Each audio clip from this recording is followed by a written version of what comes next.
Hi, cat. Come and get some mango, baby.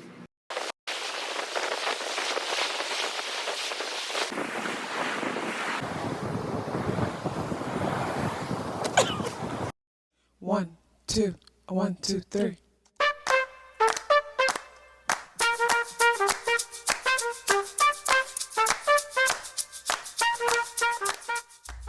Self awareness is a superpower. My name is Kathy LaDonna. Welcome to Soul and Vibration.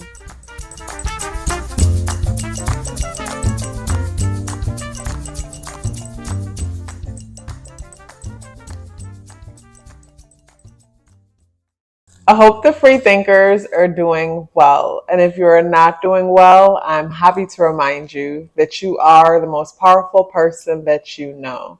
You are the most powerful person that you know because only you can create your reality. Hey guys, today is Monday, February 6th, and the energies in the day adds up and reduce to the number 6 vibration. If today's your birthday, happy birthday. So the number 6 energy is amplified, and the moon is in the sign of Leo. So with the number 6 energy amplified, the number 6 deals with the material realm. It deals with physical things. The number 6 energy is one where we define success based on physical things. This is where I'll be successful when I lose some weight. I'll be successful when my hair grows longer. I'll be successful when I graduate and I get my degree. I'll be successful when they start paying me more. I'll be successful when this person starts showing me attention and we start dating. I'll be successful when I have a partner that looks like this. I'll be successful when I have children. I'll be successful when my YouTube channel grows to a certain number. It's like our definition of accomplishment or success is outside of us. And because our definition of success and accomplishment is outside of us, we're always feeling insignificant, always feeling like something's missing, always feeling like there's not enough. And it's this insatiated feeling that cannot be satisfied. And to me, it's the worst feeling ever. And this is where we'll come across people who are successful and wealthy and they're miserable because their definition of success is outside of them. And this is something that I have to work on and remind myself of, because it's like always setting goals and the goals are always away from me to the point that I don't even take the time to celebrate the small goals that build up to the larger ones, or even aware that the things that I asked for has happened, because the goal has gotten bigger and gotten so big to where the achievements that I made aren't even a big deal. They're insignificant. So when it comes to, say, the number 6 energy, I think of how they say 666 is associated with the devil. And I think of, say, 666. So 666, 6 times 3. 6 times 3 is 18. So 666. Yeah, 6 times 3 is 18, and that adds up and reduces to the number 9. So to me, 666 adds up and the number 9 energy is present, which is the end of some cycle. And the number 6 and the number 9 energy are both energies that deals with, say, humanity, responsibility, both energies that also deals with materialism to a certain extent. But when the number 6 is referenced to in a negative light, I could see it as an overindulgence or an obsession with the flesh. And when I say the flesh, I mean things that are tangible, things that are physical.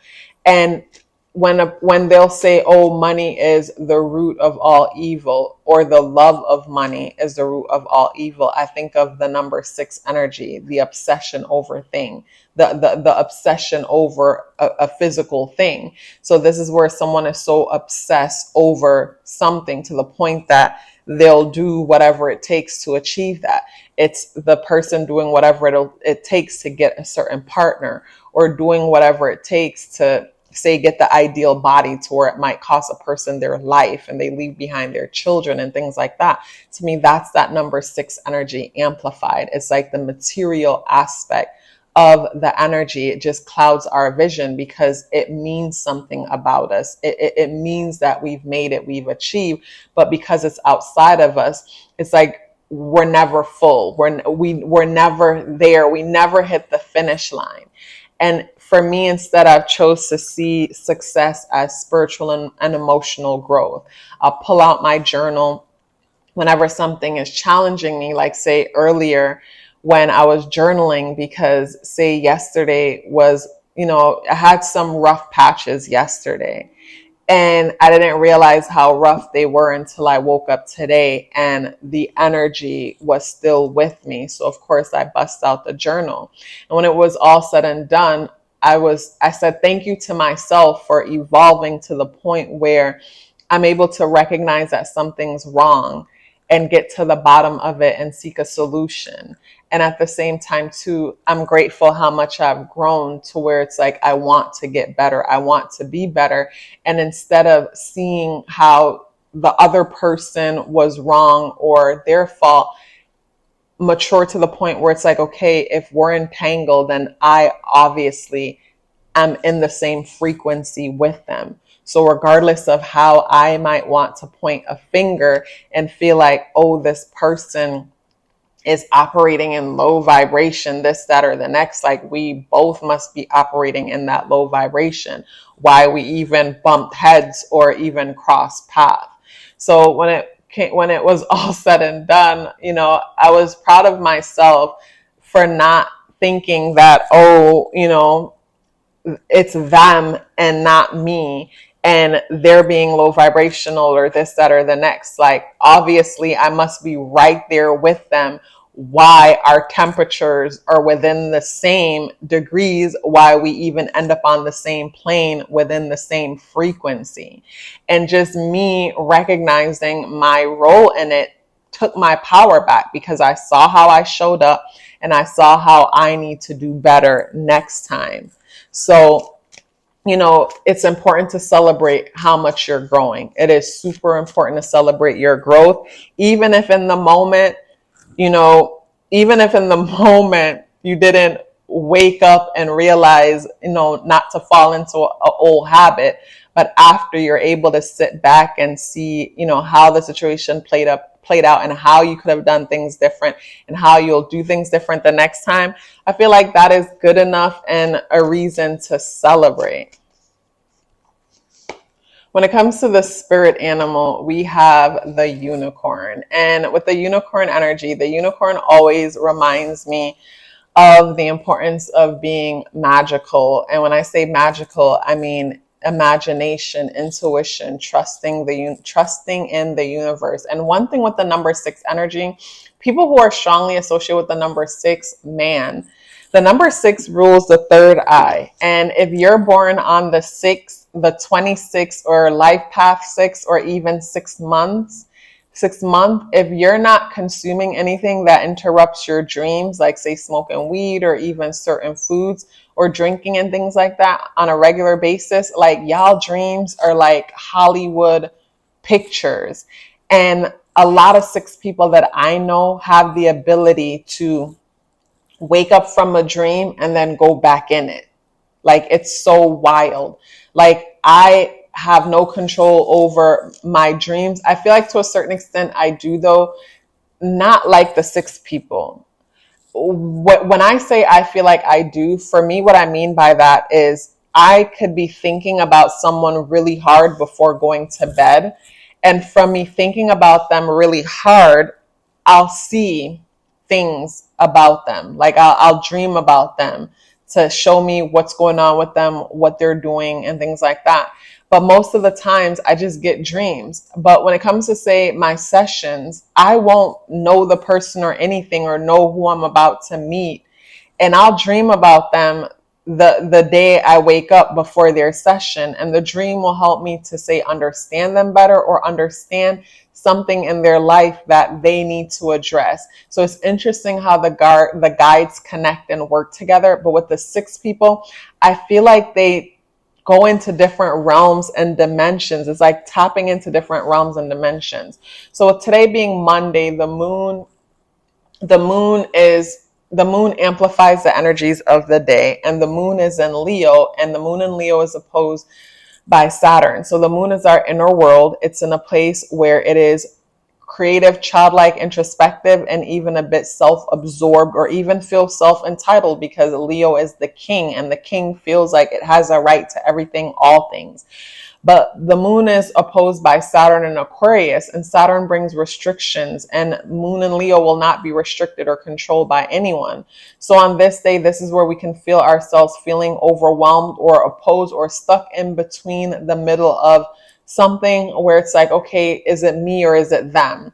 I think of, say, the person who is at their job and they're being asked to do something that's not a part of their job description, and they stop for a second and ask themselves, like, am I gonna allow them to talk to me like this, or am I gonna let them have it? Because with the moon and Leo energy, that energy wants to let them have it. And Saturn energy is the authoritative energy, and with it in Aquarius, it's almost like, well, we need to come together as a team and do this. But the moon and Leo is like, but that's not my job description. Why don't you do it? Get somebody else to do it. It's that kind of vibe. So with the number 6 energy amplified, community is important. Community is a big deal. And it's interesting, whenever we're in a 6th day, or the 6th energy is present, like say the 6th year, we're now in the 7th year, something always happens when it comes to, say, relationship, interaction, or connection. It doesn't have to be negative. That brings us into ourselves, that brings us into an introspective state when we move into the 7 energy. So it's almost like something needs to happen so to activate the necessity of that energy. Like I look at, say, people's natal chart, and I look at their children's chart, where, like, I've done readings sometimes where I'm working with the mother and she'll bring up her children. And it's interesting how, say, the oldest will perceive her different based on their moon, and then the youngest will perceive different based on their moon also. When I speak to the mother would say, yeah, with the oldest, this was going on in my life. So what was going on in her life matched how the child's moon saw her. And then with the one that's older, it's like, okay, things got better, and this is where I am right now, and it matched where that child's moon sees her. So I think it's interesting how energetically it's like what comes first, the chicken or the egg? Does the child's placements create the mother to be a certain way so the child could have a certain kind of experience that they're going to have? It's interesting how it works. It's super interesting how it works. But the number 6 aspect to the day brings in a lot of, say, responsibility, needs to be responsible, and at the same time too, the number 6 energy could deal with jealousy, because jealousy is a fear of not having. And if success is defined based on materialism and material based things, this is where we can find ourselves having strong emotions about someone or something and think that these emotions are justified, when really jealousy might be the root cause. But our mind is so clever, and instead of us realizing, okay, jealousy is my reason for seeing things this way, it's like we justify why we don't like those people. Or I think about, say, how movies and marketing has conditioned us to hate rich people or to see them in a negative light. And I think it's interesting how people like us who are free thinkers, and we dive deep and we question things. It's like we question a lot of things, but we don't always question that. And I feel like a lot of us won't question that because it justifies our situation.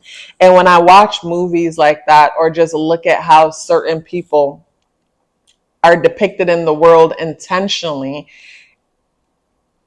I look at how it makes us reject that energy of abundance and having, and afraid to even get to that point, because we don't want to be associated with those people, because it's presented to us in a light where it's like, you don't want to be that. And if you ever become one of that, like, everybody around you will disown you.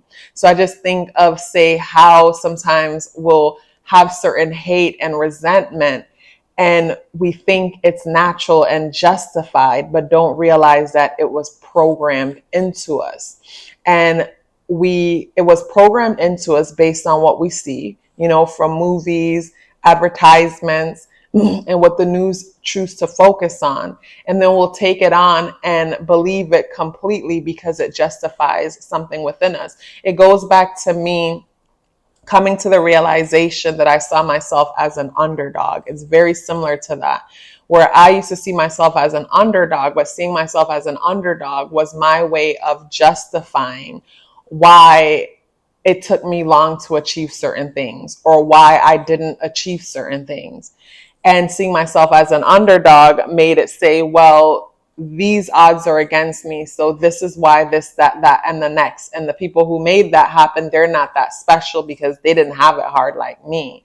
And I realized with seeing myself as an underdog, it was beneficial for me to justify certain things, but then it went against my ability to manifest because I'm attracting hardship in my life because I'm saying that it's natural that things are hard for me. It's natural that good things don't happen for people like me. When it comes to say the energies in the day, we have the seven of wands in the reversal position. In the upright position, the 7 of wands talks about defending oneself, being defensive. And I think of the number 7 energy being introspective, going within, and wands energy deals with, say, being action oriented. But as you could see, this person is up high on a cliff and defending themselves against the people below. And this brings me to say the message that I gave on February 2nd about when we are placed on pedestals or we're on the world stage, we're in the 10th house position dealing with Capricorn energy. It's like we feel like we're placed up high. And when you're placed up high, sometimes, a lot of the times it can be dangerous because the fall is so much further down. And a lot of the times the same people who celebrate you, appreciate you, and put you up there are the same people that want you down. But in the reversal position, this is bringing me to the feeling of this is bringing me to coming to the realization of I'm going to conserve my energy. I'm not going to engage. It's like what I mentioned earlier about, say, the boss wants you to do something that's not a part of your job description, or maybe your mother wants you to do something. Someone wants you to do something that's just not fair. It's not your responsibility. And instead of fussing and fighting with them, with the 7 of wands in the reversal position, you're choosing to conserve your energy. You're choosing to not give this thing a response that it doesn't deserve. Yeah, you're choosing to conserve your energy. And that's something that I've been reflecting on. Because like I mentioned earlier, something worked my nerve yesterday. And I was disappointed in myself a bit. I hated that I gave a thing energy that it didn't deserve. And when I did my journaling, I told myself that, you know what, like I'm going to learn from this, and this is going to be the last time that I give out energy like that, getting worked up when it's just not worth it. The other person can't hear me anyways. So it's like, what's the point? So when I look at that card, I think about that. It's like coming to the realization that, you know what, that person is not worth my energy. Me cursing them out, they can't hear me. They're only going to hear what they want to hear anyways. It's unproductive. And as an empath, I've learned that it is extremely important to not intentionally or even accidentally hurt people's feelings. Because as an empath, while they're dwelling in their hurt feelings and thinking about who hurt their feelings, they're sending me all of that. So it's like, while they're sad, I'm feeling their sadness, and I don't want to feel their sadness. So being an empath reminds me of how much we're all connected, and how we show up is extremely important. And it's like, okay, if I do this to you, I'm going to be affected by what I did to you just as much as you, because every time you're thinking about what was done to you, you're thinking about me. So because you're thinking about me, I have to go through it with you. Well, I don't mean you, but you know what I mean. So it's like, yeah, it's like choosing not to like It's like choosing not to put out certain kind of energy, because when you put it out, it only comes right back to you. So with the Seven of Wands in the reversal position, it's like, yeah, like choosing to conserve your energy, choosing to pick your battles wisely, choosing not to fight a fight that's just not worth fighting. That's what I'm getting from that energy. You guys, such a pleasure sharing this message with you as usual. If you'd like to book a reading or check me out on Patreon, the links for that are in the description box below. If you're still here with me, I'd love to hear about it. Please let me know by dropping me a white heart in the comment box below. I would love to hear from you, and I look forward to seeing you tomorrow. Love yourself as if your life depended on it, because it does. Take care of yourself, and I look forward to seeing you in the next video.